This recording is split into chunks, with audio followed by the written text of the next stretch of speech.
啊嘛，變咗會喐唔到啦，變咗成個人都話。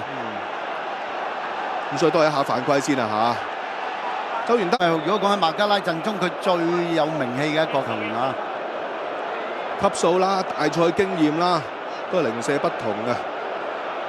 照計都係佢話晒事嘅啦嚇，佢係度晒步。佢隊友報咗左手邊，但係都好大機會直射啦。點搞法先？八號仔查祖利直接借埋去，過唔到人牆先啊嚇，頂翻走，輸翻個界外球，亦都換嚟咧主隊球迷一陣。呢個波就一定俾12碼噶啦。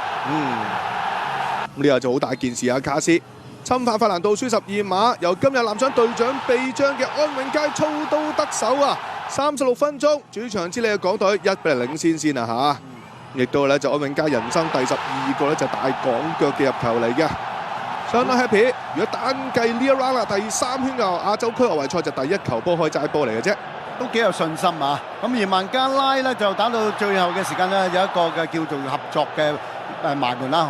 最後咧，港隊嘅球員能夠解圍到嘅。上半場香港隊領先1-0嘅。咁暫時咧就港隊領先嘅足夠人喺度嘅，小心噶啦，吸翻轉頭右腳。個波彎到埋去遠處位，再 set 危險。最後呢個波就俾佢搏到啊！咁樣 set 埋嚟，10號嘅拉基賀新嘅入波啊，慘啊！呢個波咧 set 埋嚟嘅時間亦都係夠快啊，佢起碼出腳。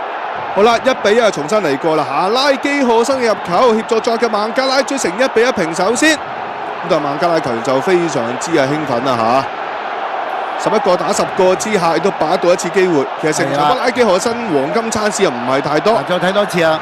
長傳轉向啦，空晒個波 set 埋嚟，配合到啊！佢係飆得好快，真㗎拉基賀新。